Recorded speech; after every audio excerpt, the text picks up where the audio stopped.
ম্যাচের শুরুটা ছিল মাঠের বাইরের এক ভিন্ন আবহে। নতুন স্টেডিয়ামে ভক্তদের প্রতি ক্লাব কর্তৃপক্ষের অসম্মানের প্রতিবাদে নীরবতা পালন করে মায়ামির আল্ট্রাস সমর্থকরা। যদিও মাঠের খেলায় তার কোনো প্রভাব পড়তে দেননি ৩৮ বছর বয়সী আর্জেন্টাইন মহাতারকা। আগামী মাসে এই বিশ্বকাপ, তার আগে তিনি যে কতটা ক্ষুধার্ত তার প্রমাণ মিলল ম্যাচের ৩১ মিনিটে। মেসি, লুইস সুয়ারেজ এবং তেলেস্কা সেগোভিয়ার এক চমৎকার পাসিং ফুটবলে কুপকাত পোর্টল্যান্ডের রক্ষণভাগ। সেগোভিয়ার ব্যাকহিল থেকে বল পেয়ে নিখুঁত ফিনিশিংয়ে মায়ামিকে ১-০তে এগিয়ে নেন ৮ বারের ব্যালন ডিওর জয়ী। এটা চলতি মৌসুমে মেসির দ্বাদশ গোল।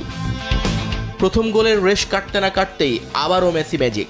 এবার প্রথমার্ধ শেষ হওয়ার ঠিক ৪ মিনিট আগে ডান প্রান্ত থেকে রদ্রিগো ডি পলের পাস ধরে সুয়ারেজের সঙ্গে 1-1 খেলেন মেসি। এরপর চেনা ছন্দে ৪ জন ডিফেন্ডারকে ড্রিবলিংয়ের মায়াজালে বোকা বানিয়ে বক্সে ঢোকেন তিনি। বাঁ পায়ের বাইরের অংশ দিয়ে দেন আলতো টোকা। আর সেখানে তৈরি ছিলেন জার্মান বার্তেরামে। গোল করতে ভুল হয়নি তার। ২-০তে লিড নেয় স্বাগতিকরা। ভোগান্তি ভুলে চলে আসুন রিগালে। ওয়ারেন্টি সহ স্টাইলিশ কালেকশন নিয়ে রেডি রিগাল ফার্নিচার। বিরতির পর ম্যাচের গতি কিছুটা কমলেও ইন্টার মায়ামির আক্রমণ থামেনি। বক্সের বাইরে থেকে মেসির দুর্দান্ত এক শট পোস্টের সামান্য বাইরে দিয়ে চলে যায়। আর ম্যাচের একেবারে শেষ মুহূর্তে ২৫ গজ দূর থেকে মেসির নেয়া ট্রেডমার্ক ফ্রিকিক অবিশ্বাস্য দক্ষতায় বাঁচিয়ে দেন পোর্টল্যান্ডের গোলরক্ষক জেমস পেন্টামিস। ব্যবধান আর বাড়েনি।